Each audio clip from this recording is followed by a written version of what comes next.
Sidang hari ini menyangkut masalah putusan telah dibacakan oleh Majelis Hakim, dan Majelis Hakim memutuskan menolak eksepsi dari pihak terdakwa. Ini memang sudah kami duga dari semula, karena eksepsinya itu lebih banyak masuk ke pokok perkaranya. Jadi memang secara umum kami bisa melihat selama ini pasti ditolak, tapi kan kita tidak bisa menyatakan itu kecuali Majelis Hakim, dan terbukti Majelis Hakim siang ini menyatakan menolak eksepsi pihak terdakwa. Atau mau yakin bakal ditolak semua? Ya, jadi seperti minggu lalu kan kita juga udah ketemu media ya, kita jelaskan bahwa eksepsi ini intinya kan cuma 3 ya, hanya 3. Itu sebabnya tadi Majelis Hakim juga mengatakan diulang sampai pengulangan. Yang 3 ini dikembangkan menjadi 11 sehingga timbullah pengulangan. Eksepsi ini kan masalah korbannya adalah bukan Dr. Reza tapi PT ya. Di gugatan yang digugat itu adalah Dr. Reza, yang diminta uangnya Dr. Reza, sehingga jelas korbannya ada Dr. Reza, tapi di eksepsi katanya bukan Dr. Reza, katanya PT yang jadi korban. Itu sudah jelas ya.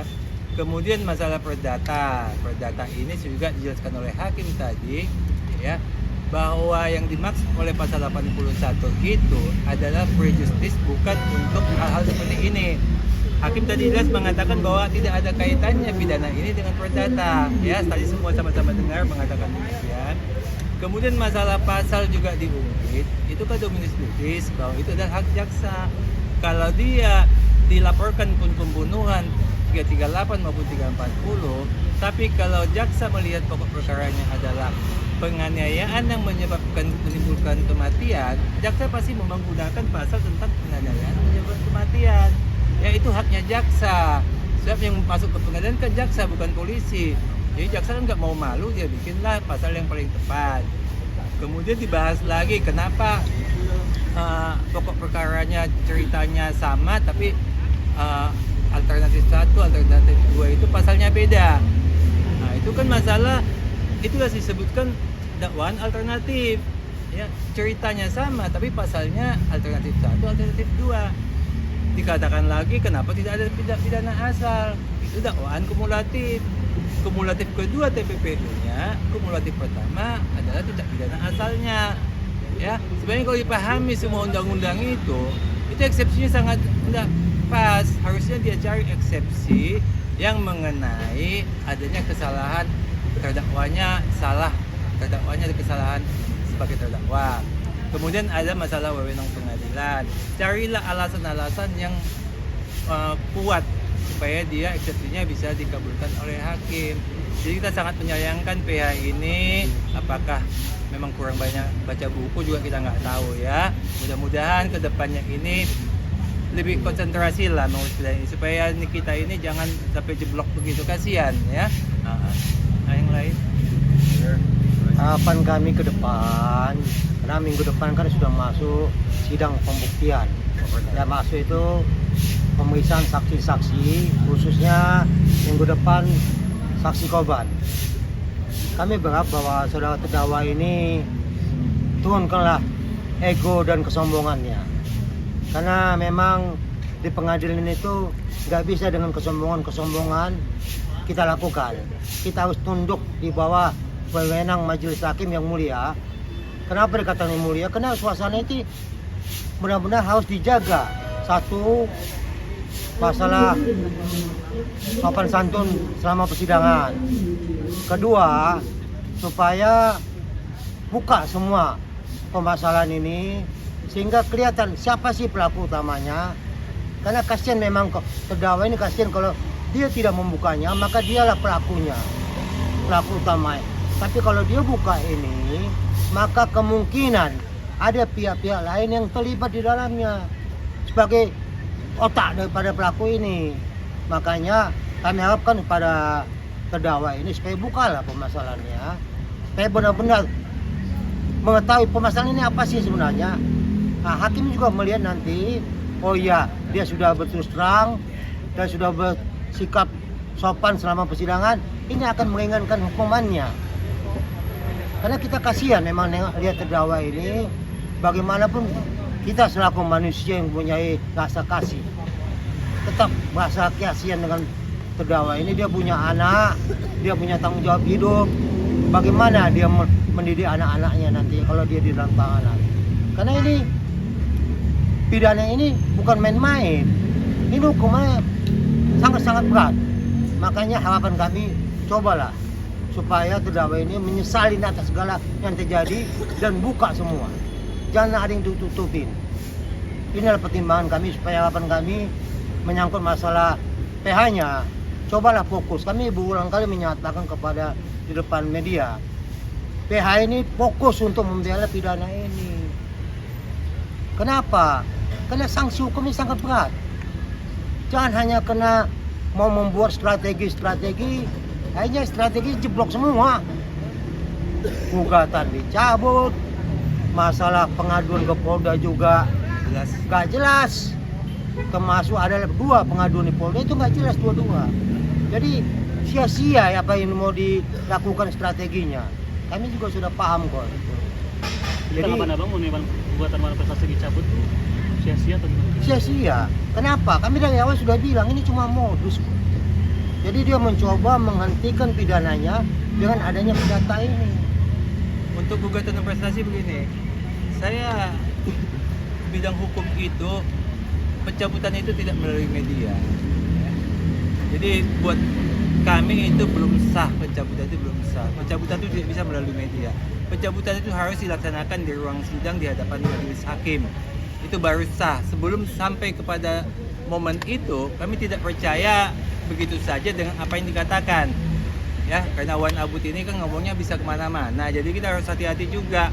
Siapa tahu ini strategi. Kita kalau banyak strategi, hukum itu nggak perlu pakai strategi lah. Pakai fakta hukum, persidangan, fakta-fakta dibawa, saksi dibawa, itu hukum, bukan strategi. Itu perang namanya. Kalau di Timur Tengah sana boleh pakai strategi. Ya, harapan kami untuk sidang berikutnya ini kepada terdakwa ini supaya bicaralah, jangan berbelit-belit, ngomong aja apa adanya. Ya, di dakwaan kan sudah jelas dibacakan oleh jaksa penuntut umum ya, bahwa awal mula cerita ini adalah review dari Doktif, review jelek terhadap produk.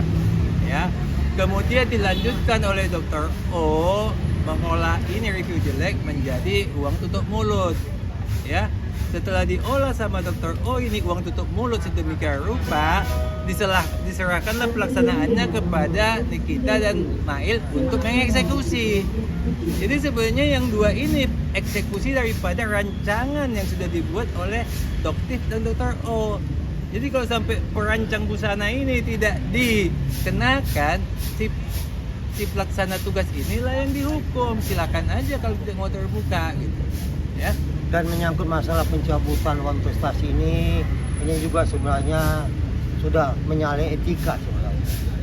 Karena pencabutan gugatan itu harusnya melalui proses persidangan di depan majelis hakim, bukan di media dulu digembor-gemborkan, lalu masuk ke sidang Senin depan. Jadi sebenarnya ini tidak baik dan tidak sesuai dengan etika kami sebagai profesi advokat ini. Harusnya pada saat persidangan diumumkan, diberitahukan, lalu ke media. Ini kan tidak. Kalau kami bisa nilai, ini berarti penghinaan terhadap pengadilan sebenarnya ini. Dia masukkan gugatan sesuai mekanisme hukum, ya setelah proses berjalan, tiba-tiba dicabut melalui media. Ini kan tidak boleh sebenarnya ini.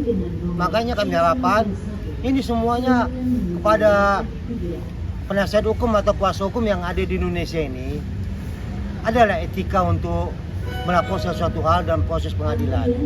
Jadi kalau mencabut gugatan ini, cabutlah melalui mekanisme hukum, melalui di hadapan majelis hakim, bukan di depan media. Bang, untuk kesiapan Rijal Ganesha sebagai saksi? Kalau masalah kesiapan Rijal Ganesha, dia siap. Dia kan akan menjelaskan semua permasalahan dia ketahui.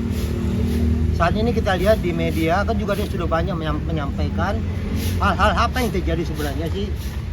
Hanya belum selengkap nanti di persidangan. Mudah-mudahan nanti minggu depan dia sehat tanpa hambatan apapun, dia bisa hadir dalam persidangan dan menjelaskan semua apa sebenarnya terjadi. Berarti minggu depan agendanya saksi.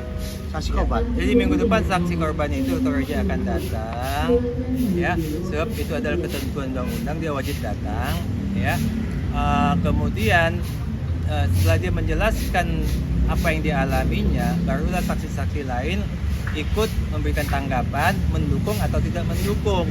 Jadi selama saksi korban tidak bicara, saksi lain itu mau bicara tentang apa, ya. Saksi korban yang dimulai, didahulukan, baru saksi lain menceritakan, oh iya, dikatakan saksi korban itu sudah betul, yang dikatakan saksi korban itu tidak betul, ya. Disitulah polemiknya nanti muncul, ya. Nah, kemudian masalah selama ini kan dikatakan takut, jadi jangan dikira nanti minggu depan dia pasti datang. Karena singa sama harimaunya sudah kita kandangin, jadi nggak ada yang kita takutin, ya. Nah, sudah nggak lagi takutin. Kemudian saya ada pesan juga ini satu, ya, kepada ahli-ahli hukum Indonesia ini.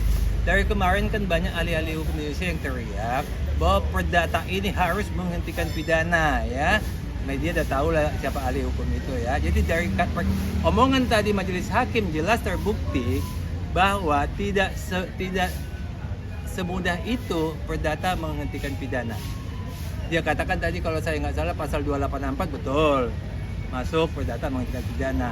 Jadi tidak semua, jangan nanti jadi masyarakat Indonesia menganggap oh semua pidana itu perdatakan aja. Mau maling, mau perampok semua supaya jangan ditahan ya perdatakan aja. Jadi kacau itu nanti, ya.